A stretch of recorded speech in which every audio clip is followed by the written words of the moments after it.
సింగరేణిలో గుర్తింపు సంఘం Singareni collieries workers union AITUC 2020 September 20న డిప్యూటీ చీఫ్ లేబర్ కమిషనర్ సమక్షంలో యాజమాన్యంతో చేసుకున్న ఒప్పందంపై అవగాహన లేకుండా బాధ్యత రాహిత్యంగా సోషల్ మీడియాలో అవాక్కులు చవాక్కులు పేలిన హెచ్ఎంఎస్ నాయకుడు రియాజ్ అహ్మద్ ను బహిరంగ చర్చకు గోదావరిఖని ప్రెస్ క్లబ్ కు రావాలని చెప్పినట్టుగా రాకుండా తోక ముడ్చాడని సింగరేణి కాలరీస్ వర్కర్స్ యూనియన్ ఉప ప్రధాన కార్యదర్శులు వైవి రావు మడ్డి ఎల్లా గౌడ్లు మండిపడ్డారు.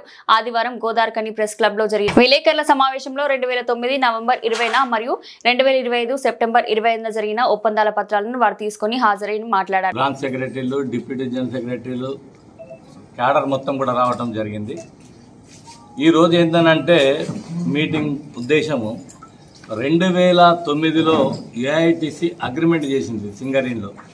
ఫ్యాటల్ యాక్సిడెంట్ అయినటువంటి పిల్లలకు కానీ వాళ్ళ ఫ్యామిలీకి కానీ వాళ్ళకు సంబంధించినటువంటి వాళ్ళకి సూటబుల్ జాబ్ ఇవ్వాలని 2009లో అగ్రిమెంట్ చేసినాం. ఏ పని చేసినామయ్యా అంటే ఆ రోజు వాళ్ళు కంపెనీ కూడా అన్నది ఏంటంటే టెక్నికల్గా తీసుకుంటామని అంటే ఫిట్టర్ కానీ ఎలక్ట్రీషియన్ కానీ ఐటీఐ చేసి ఉంటే, డిప్లొమా చేసి ఉంటే, బీటెక్ చేసి ఉన్నటువంటి మెకానికల్ కానీ లేకుంటే దానికి సంబంధించిన ఏదంటే బీటెక్ చేసి ఉంటే వాళ్ళని ఫోర్మెన్గా, ఫిట్టర్ ఎలక్ట్రీషియన్ చేస్తే ఎలక్ట్రికల్ ఫిట్టర్గా తీసుకుంటామని చెప్పి ఆ రోజు అగ్రిమెంట్ చేసినాం. యాక్సిడెంట్ చనిపోయిన వాళ్ళందరూ కూడా 2009 నుంచి మొన్నటి వరకు కూడా వాళ్ళకి ఇస్తూ ఉన్నారు. ఇక్కడ డిగ్రీ చేసిన వాళ్ళకి కానీ ఎంటెక్ చేసిన వాళ్ళకి కానీ జనరల్ మజ్దూరే ఇస్తున్నారు.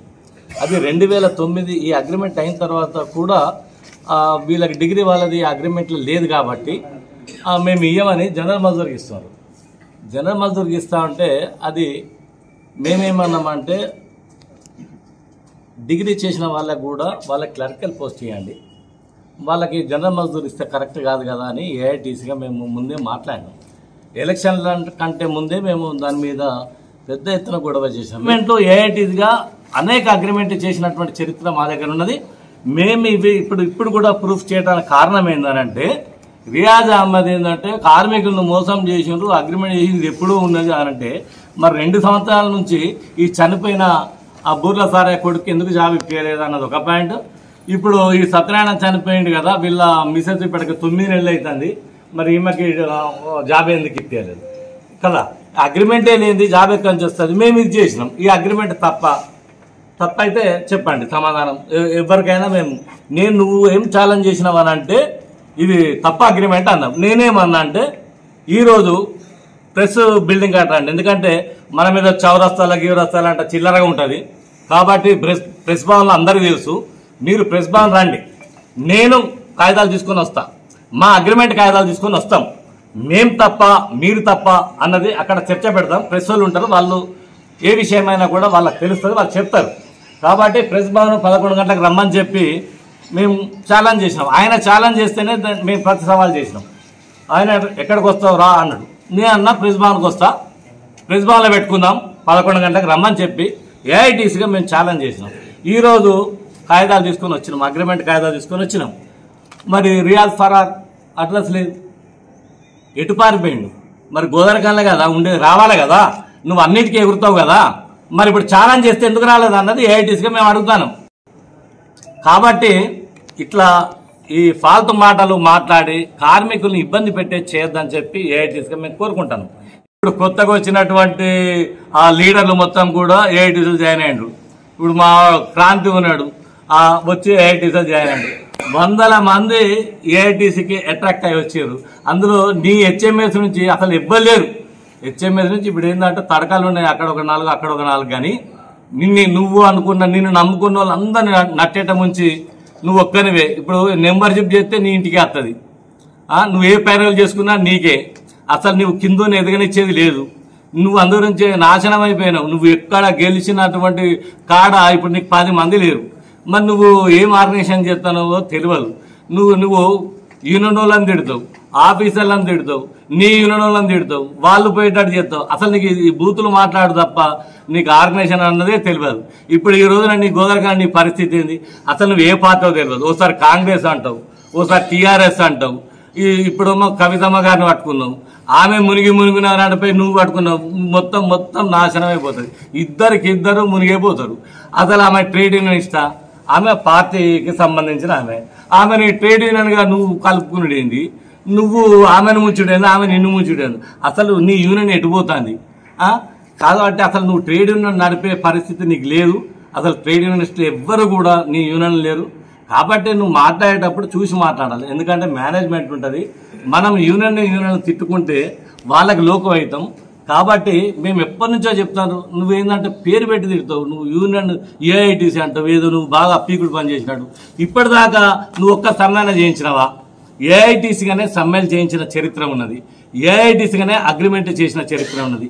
ఏఐటీసీగానే మేము ఏది సాధించిన కార్మికుని పే స్లిప్ తీసి చూస్తే వచ్చినటువంటి హక్కులన్నీ కూడా వేజీ బోర్డు ద్వారా కానీ లేకుంటే లోకల్గా ఈరోజు లాభాల వాటా తీసుకున్నారు కార్మికులు అంటే అది ఏఐటీసీ పుట్టించింది కదా. ఏఐటీసీ కేఎల్ మహేంద్ర అవార్డు కాదా? అప్పటి నుంచి ఇప్పటిదాకా కార్మికులకు వస్తాను. నువ్వేం చేసినావు చెప్పంటారా? నువ్వేం చేసినావు? నువ్వు చేసింది ఏది లేదు. నువ్వు వారిని వీరిని తిట్టుడు, ఆఖరికి నీ ఆఫీస్ కూలగొడితే కూడా దిక్కు లేదు కదా. నువ్వు ఎవరి కోసం పనిచేస్తున్నావు అర్థం కాని విషయం. కాబట్టి నోరు పారేసుకున్నాడు బంద్ చేయండి. ఎందుకనంటే మీరు మాకు గౌరవం ఇవ్వాలి, మేము మీకు ఇవ్వాలి. మనము గౌరవం ఇచ్చిపుచ్చుకుంటేనే విలువలు ఉంటాయి. విలువలు లేని యూనియన్లో నడపడు అది పద్ధతి కాదు. ఇంకా మేము రెస్పెక్ట్గానే చెప్తున్నాం. ఎందుకనంటే మాకు కొంత నీతి నిజాయితీ మేము ఎదుటోళ్ళని అనాలంటే కూడా ఆలోచించి అంటాం. కాబట్టి ఇంకొకసారి మీరు వేరే విధంగా పేలితే దాన్ని డైరెక్ట్ అటాకే ఉంటుంది, వేరేదే ఉండదు. కాబట్టి మేము హెచ్చరిక చేస్తాను, ఏఐటీసీగా హెచ్చరిక చేస్తాను. ఆ ఇంప్లిమెంటేషన్ సర్క్యులర్ కూడా వచ్చింది. దీంట్లో మేము తప్పు చేసింది ఏందో రియాద్ కానీ ఇంకెవరైనా కానీ ఎక్కడికి రమ్మంటే అక్కడికి మేము రావడానికి సిద్ధంగా ఉన్నాం. కాబట్టి తప్పుడు కూతలు కుయ్యొద్దని రియాద్ గారికి హెచ్చరిక చేస్తాను. ఏదైతే అగ్రిమెంట్ చేసిన దాన్ని హెచ్ఎంఎస్ నాయకుడు సోషల్ మీడియాలో ఛాలెంజ్ చేసిండు. మా వైవి ఇవాళ దాకా చెప్పిండు. నేను 2 విషయాలు చెప్పాలి తను. ఎందుకంటే ఈ హెచ్ఎంఎస్ అనేది యూనియన్ పేరు మీద ఈరోజు రియాజ్ అహ్మద్ బతుకుతాడు.